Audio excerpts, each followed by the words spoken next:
Hi Konga family, what's going on? My name is Roman and today I'm gonna teach you about the squat. First, before going there, I want to talk about why the squat is important. Squat has been renowned as the king of the lifts in the strength community. However, you don't have to do the squat heavily. You can only do it with a stick. But the ability to squat good, not necessarily heavy, is showing how good you perform in your everyday life, how long walks you can take, pain-free you can go up the stairs, how high you jump, how good you're running, and so on. So you don't have to squat heavy. And what I mean by a good squat is to be able to sit down all the way to the ground. Because we had that ability from back in ages, and now that thanks to the unhealthy lifestyle, to the fact that we sit a lot, we cannot do it anymore. So my goal for all my clients is eventually to be able to sit down to the floor and to come back up freely. You don't have to do it heavy. So to mimic the bar, I'll be using a stick here. It goes behind your neck, behind your traps, your feet slightly wider than your hips. When you start, I think this will be a better angle. When you start, you want to start with pushing your hips back, knees go out. Imagine that you have a chair right there to sit. You go all the way to the ground. Nice. Keep in mind that your back is staying upright. You're coming back up. Obviously, to the real life, it applies about the same, just being able to sit and being able to come up. However, what I've just shown may not be achievable to you right away, and I completely understand that. So I'll show you a bunch of exercises, 5, that will help you to get there, that will help you to improve that squat and eventually to be able to sit down pain-free, to stand up pain-free, and do it many, many times. So to start off, we want to prepare our legs to work. Obviously, in a squat, the major body parts that are involved is your quadriceps, your legs. However, there are more muscles that hold your body, that stabilize the legs. So in a squat, you have over 50% of the muscles working in just that simple movement. But the major muscles that make the move is your quadriceps, your legs.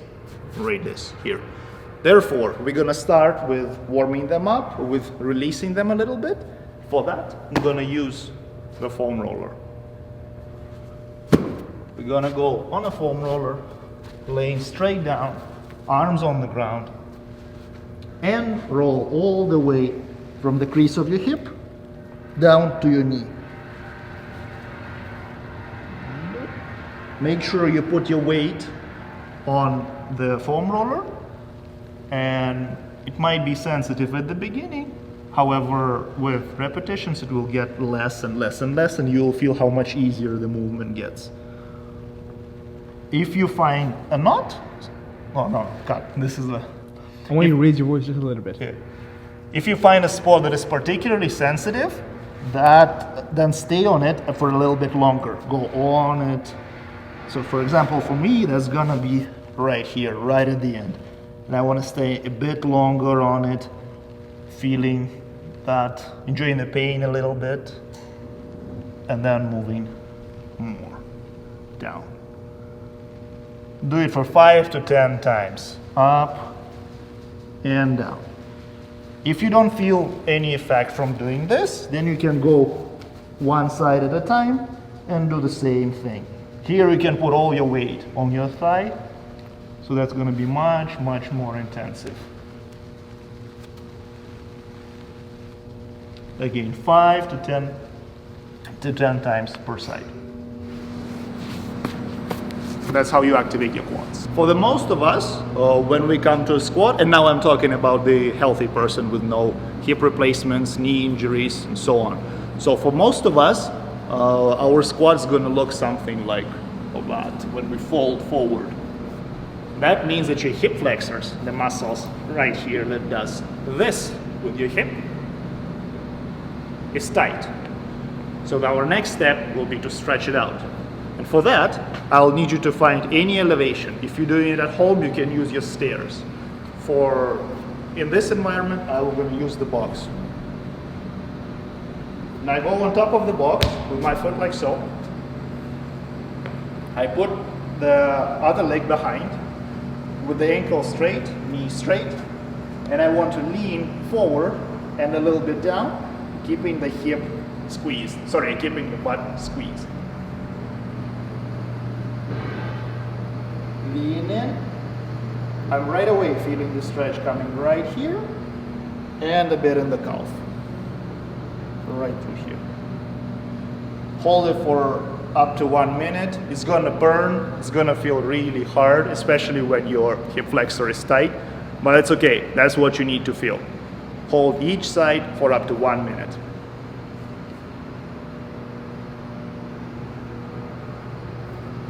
And then switch on to the other. Make sure you're not leaning forward, because that defeats the purpose of the exercise. Your back is nice and straight, arms out to the sides. If it's too hard to hold your weight like so, you can help a little bit, but try not to. When the minute is done, switch the sides and go again. Lean forward, squeeze your glute of the straight leg. Make sure your heel is on the ground. Make sure your back is upright. And again, spend a minute here.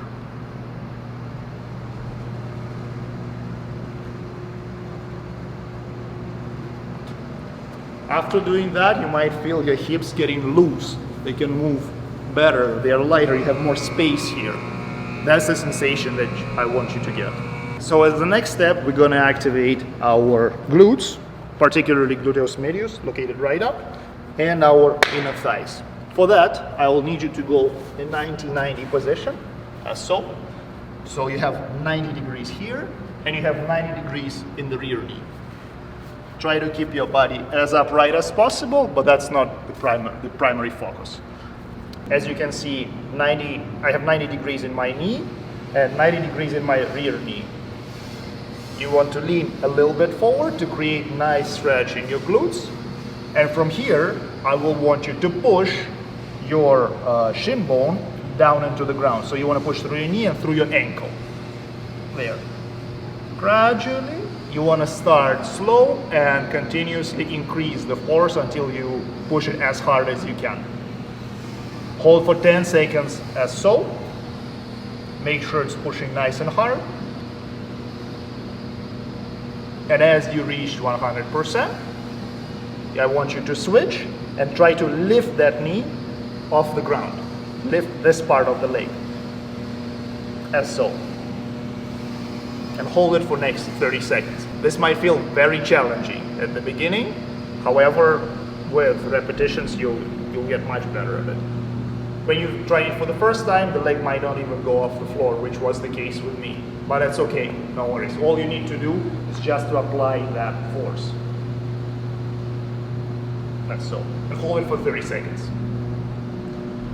Then we're moving on to the back leg, and now we're pushing the same shin bone down into the ground.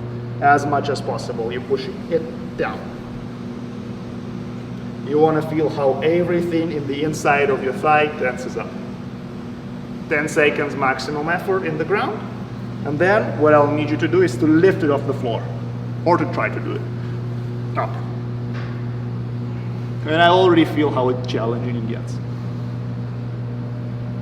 You hold it for 30 seconds as so, and then let it go. Do it for both sides, 2 times, and then continue. Now I can feel how my hips are getting much looser. I can feel that they can open out when I sit. Now we opened up the hips.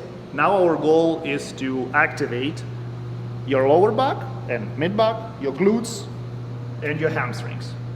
And for that, I'll need you to do a very simple exercise. So you just go on the floor, find an elevation, and again, I'm going to use my box here. Put the heels on it, with straight knees, arms along your body, straight, and push the hips up as far as they go. Squeeze your butt at the end. Try to become like a straight line. and hold it. Hold, hold, hold. When you're holding it, you will feel how your hamstrings start to work, the back of your leg, how your glutes get tensed up, how your lower back and mid back get tensed up. Basically, we're activating everything that is located at the back of your squat, which in turn is going to hold your squat nice and upright. Hold it for a minute and let go. Wait for up to 30 seconds and start again. Hold for another minute. So now after we are done opening up the hips and activating muscles of your legs and glutes, we're going to move on to your core. And for that we need just a resistance band and some blade strength traction. In my case it's a squat rack. I will stand sideways to it, hold the resistance band with the arm opposite to the side where the resistance band is coming from. So if it's on the right, I'm holding it with the left, and vice versa. I'm bringing it close to my core, to my stomach, and punching out and holding it. What it does, it creates a rotational force going there, and I'm resisting it. So I'm using my core, my obliques to be precise, and my butt to compensate for it. In a squat, what usually happens that our body weight or external weight is going to tilt you, and we need our core to stabilize it. That's exactly what the exercise does.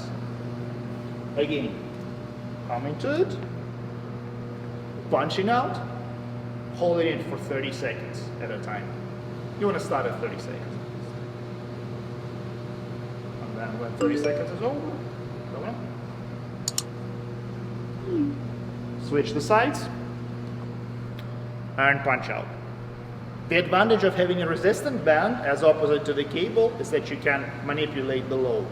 You can, if you're feeling weaker, you can come closer, or if you feel that it's too light and it doesn't give you any stress at all, you can step out way further. Now after we worked on the rotational exercises, we're going to go into planks to create more static contraction. I'm going to go on the floor with my elbows being at 90 degrees to the floor, down as so, my feet straight up. I don't want to go too far or too far back. We're just starting with a standard plank. And what I'll need you to do is to try to pull the elbows down, squeeze the core, and roll the hips in. So you want to squeeze out the maximum out of your core. This will be quite challenging. You won't be able to hold it for a long time if you do it right. So we're just going to go for 30 seconds of maximum contraction right there. Again, setting up, squeezing and pushing the elbows down, rotating the hips in, squeezing my butt, squeezing my core, and holding it. And it's already getting super challenging.